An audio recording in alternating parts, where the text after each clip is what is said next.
I need to keep progressing in life. Whatever I did in the past was past.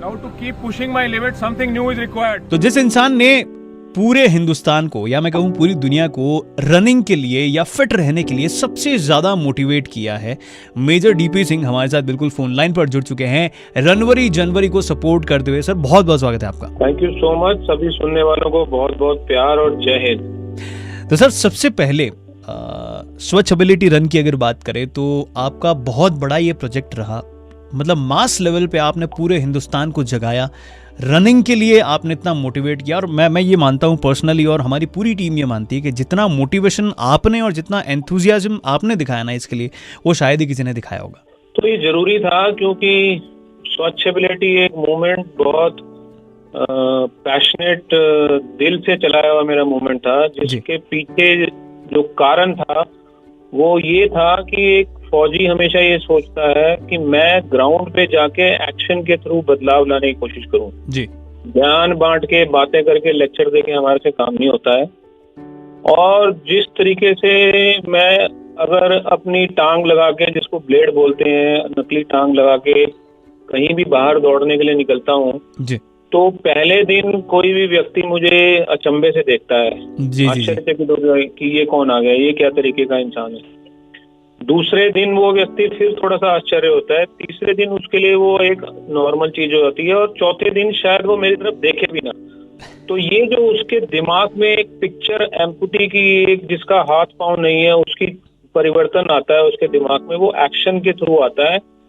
और वो व्यक्ति शायद तब तक ये सोच रहा था कि जिसकी टांग नहीं है वो किसी कारण नहीं है, वो मोहताज हो गए हैं जी। अब उस व्यक्ति ने मुझे दौड़ते हुए देख के ये सोचना शुरू कर दिया कि यार ये तो मेरे बस का भी नहीं है जो कुछ ये कर रहे हैं जी। तो एक अपाहिज से एक इंस्पिरेशन की तरफ जो जर्नी है वो एक्शन ग्राउंड पे करके की जा सकती है जी। ये कार्यवाही बड़े शहरों में तो मैं कर पा रहा था और बड़े शहरों में बदलाव भी आ रहा था सोच का जी जी। लेकिन इसी कार्रवाई को अच्छे और एक्चुअल हिंदुस्तान में ले जाने के लिए छोटे शहरों की तरफ जाना, कस्बों की तरफ जाना, गांवों की तरफ जाना बहुत जरूरी था जी। आम तौर पे इस तरफ कोई जाता नहीं है क्योंकि मार्केटिंग के तरीके से कंपनी का कोई वहां पर ज्यादा फायदा नहीं होता और हमें फायदा कंपनी का नहीं देखना था, हिंदुस्तान और देशवासियों का देखना था।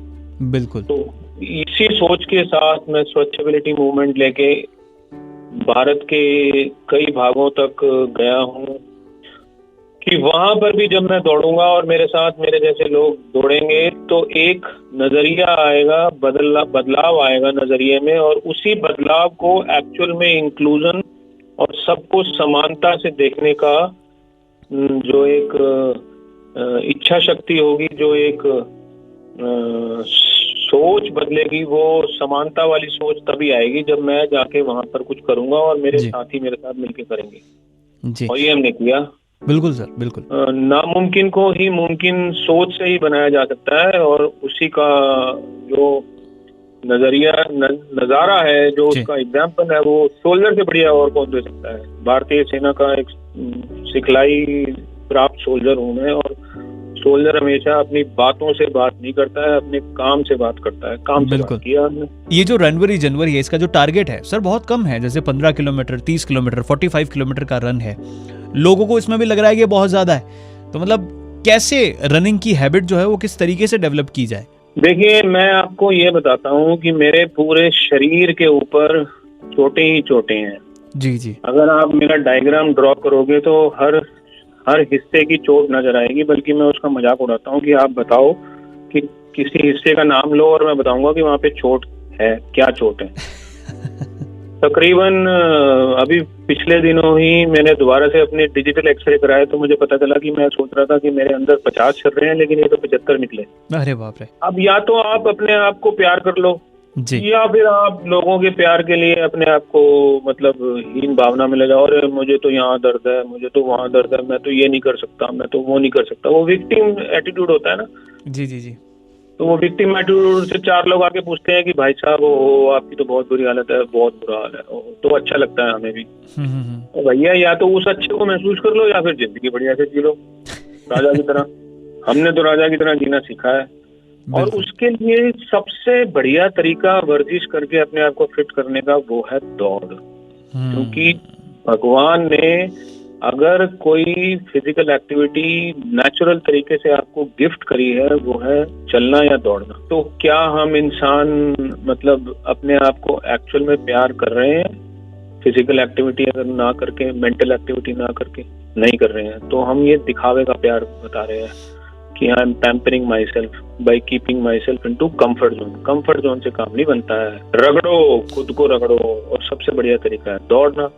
क्योंकि आपने सिर्फ अपने निक्कर पहननी है, टी शर्ट पहननी है, जूते पहनने हैं और एक कदम के आगे दूसरा कदम उठा के रखते रहो, बस रखते रहो, तेजी से रखते रहो, तेजी से रखते रहो, दौड़ना शुरू हो गया। थोड़ा थोड़ा करो, धीरे धीरे करो, सहज पकेसो मीठा होए। कहते हैं कि थोड़ा सा भागेंगे या थोड़ा सा 1-2 किलोमीटर चलेंगे और थक जाएंगे, फिजिक उनकी अलाउ नहीं करती। अगर 1-2 किलोमीटर में आप थक रहे हैं तो कोई बात नहीं, आज 1-2 किलोमीटर में थक रहे हैं, अगले हफ्ते आप 1 किलोमीटर 1.5 किलोमीटर में थकोगे, उसके अगले हफ्ते आप 2 किलोमीटर में थकोगे। और यही तरक्की है और इसी को सहजता से तरक्की की तरफ, और ऐसे ही करना चाहिए। नेचुरल तरीका यही है। और ये मत देखो कि अगला तो 10 भाग रहा है तो मैं 5 भी नहीं भाग पा रहा हूँ, गड़बड़ हो गई। ऐसा कुछ नहीं है। वो अगला भाग रहा है तो अगला किसी 50 वाले को देख के भी मोहताज हो रहा होगा, डिप्रेशन में जा रहा होगा कि मैं 50 नहीं भाग पा रहा। तो रिलेटिव रहना इंस्पिरेशन के लिए ठीक है कि अगला इतना कर रहा है तो मुझे करनी है जी, लेकिन उसको देख के आप डिप्रेशन में चले जाओ और जो कर रहे हो वो भी मत करो, वो ठीक नहीं है। स्टेमिना की मैं बात करना चाह रहा था आपसे कि स्टेमिना कैसे बिल्डअप करें, कैसे बढ़ाएं। जैसे मैंने कहा कि लोग बहुत जल्दी थक जाते हैं आजकल, वैसी रूटीन लाइफ नहीं रही लोगों की, काम काज में ज़्यादा बिजी रहते हैं, थोड़ा बहुत अपने लिए समय निकालते हैं तो वैसी कसरत या वैसी फिजिकल एक्टिविटीज़ नहीं कर पाते जो करनी चाहिए। और सबसे बड़ा जो स्टॉप मार्कर इसमें होता है वो स्टेमिना के एंड पर ही आता है। तो इसको कैसे ठीक रखा जाए या कैसे इसको बढ़ाया जाए? देखो, मेरे हिसाब से स्टेमिना इतना स्टॉप मार्कर आपको तकलीफ नहीं देता है जितना आप सोचते हो कि पहले दिन ही मैं पन्ने खा हो जाऊं। देखो, पहले दौड़ने का मतलब ये नहीं है कि आपने गोली की तरह दौड़ना शुरू कर देना है। नहीं, आप चलो, थोड़ा सा जॉग करो, थोड़ा सा फिर चलो, फिर थोड़ा सा जॉग करो और ऐसे धीरे धीरे अपनी आदत को चेंज करो। जब आपने दूर तक जाना, अपने पैरों पे रहना सीख लिया तो धीरे धीरे आपको पता चलेगा कि स्पीड अपने आप ठीक हो जा रही है। सर, लॉन्गेस्ट रनिंग रिकॉर्ड की आपकी बात करें तो वो क्या रहा? 42वां जो मेरा जन्मदिन था ना 5 साल पहले जी, उस दिन मैंने ये सोचा था कि मैं 42 किलोमीटर करके आऊंगा। सुबह 3 बजे मैंने दौड़ना शुरू किया था जी, और मैंने 9 बजे तक खत्म कर दिया था। सर, जो हमारा जनवरी है, ये रेडियो सिटी का पहला अगर हम कहें कि डिजिटल रन है, वर्चुअल रन है। मतलब इसके लिए कोई मैराथन नहीं है, इसके लिए कहीं कोई प्लेस नहीं है। आप जहां हैं वहीं से आप जितना रन कर सकते हैं उतना रन करके पार्टिसिपेट कर सकते हैं। इंडियन रनर्स हमारे साथ इसमें जुड़े हैं। तो इस पूरी एक्टिविटी के बारे में क्या कहना चाहिए? क्योंकि हमारा एक तरीके से ये न्यू ईयर रेजोल्यूशन ही मान लीजिए आपकी, हमने ये सोचा है कि फिट लोगों को रखने की मुहिम में हम अगर थोड़ा बहुत योगदान दे पाएं, इसलिए इसकी शुरुआत की है। देखिए, कोई भी एक्टिविटी जो फिटनेस को बढ़ावा दे रही है वो अच्छी एक्टिविटी है जी, क्योंकि आप सिर्फ आम जनता में फिटनेस का माहौल ही नहीं बना रहे हैं, आप उनको वो बोल रहे हैं ना, प्रधानमंत्री जी भी आत्मनिर्भरता सीखनी आनी चाहिए। बिल्कुल सही, बिल्कुल सही। और आत्मनिर्भरता सिर्फ दवाई के ऊपर डिपेंडेंट होके मत रखिए, अपनी फिटनेस को, अपनी इम्यूनिटी को बढ़ाइए। और इम्यूनिटी बढ़ाने का सबसे आसान तरीका है फिट होके। फिटनेस का सबसे आसान तरीका है रनिंग, क्योंकि आपको कोई गैजेट नहीं चाहिए, कोई अरीना नहीं चाहिए, कोई लोकेशन नहीं चाहिए, कोई ट्रेनिंग नहीं चाहिए, कुछ नहीं चाहिए। बस मस्ती से निकलो बाहर सुबह सुबह और अपना कहीं पे भी घूम के करके आ जाओ। एग्जैक्टली। तो ये तो सबसे बढ़िया तरीका है।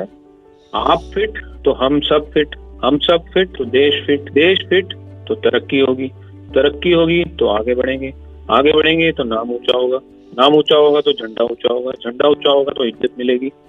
तो आपने देश की सेवा कर ली। बिल्कुल सिंपल सी बात है। बिल्कुल बिल्कुल।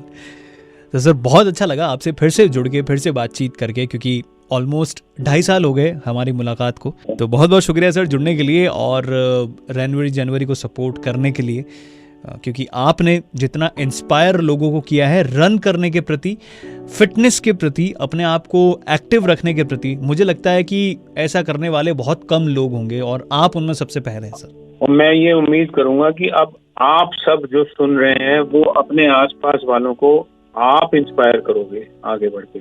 बिल्कुल सर, आप बिल्कुल। सबको मेरा बहुत बहुत प्रणाम।